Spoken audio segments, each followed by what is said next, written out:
अंतवंत इमे देहा नित्यस्योक्ता शरीरिणः अनाशीनो प्रमेयस्य तस्माद्युध्यस्य भारत। श्री कृष्ण कहते हैं, अविनाशी, अप्रमेय तथा शाश्वत जीव के भौतिक शरीर का अंत अवश्यंभावी है। अतः हे भरतवंशी, तू युद्ध कर।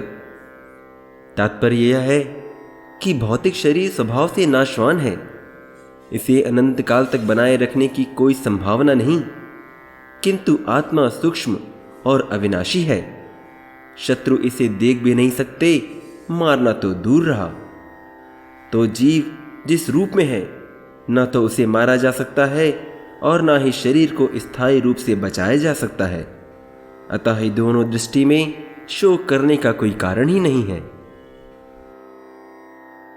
य एनम वेत्ति हंतारम यश्चैनम मन्यते हतम उभौ तौ न विजानितो न यम हन्ति न हन्यते। जो इस आत्मा को मारने वाला समझता है या जो इसे मरा हुआ मानता है, वे दोनों ही अज्ञानी हैं, क्योंकि यह आत्मा न किसी को मारती है न ही किसी के द्वारा मारी जाती है। तात्पर्य यह है कि आत्मा का होना ही एकमात्र सच है।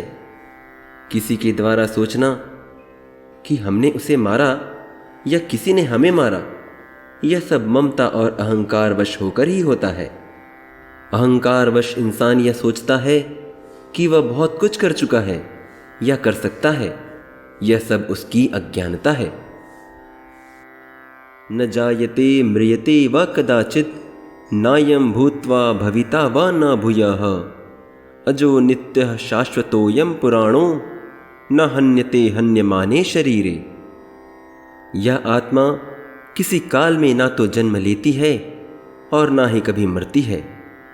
वह ना तो कभी जन्मी है ना ही कभी जन्म लेगी, क्योंकि वह अजन्मी, नित्य, सनातन और पुरातन है।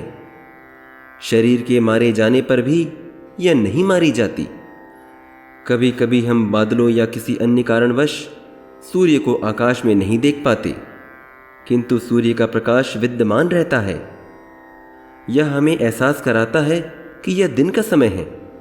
इसी प्रकार सूर्य के प्रकाश के अभाव में हम समझ जाते हैं कि यह रात का समय है, और काल इसी प्रकार दिन और रात में परिवर्तित होता रहता है। किंतु सूर्य का अस्तित्व कभी समाप्त नहीं होता। इसी प्रकार आत्मा का अस्तित्व हर काल में होता है और अपरिवर्तित रहता है।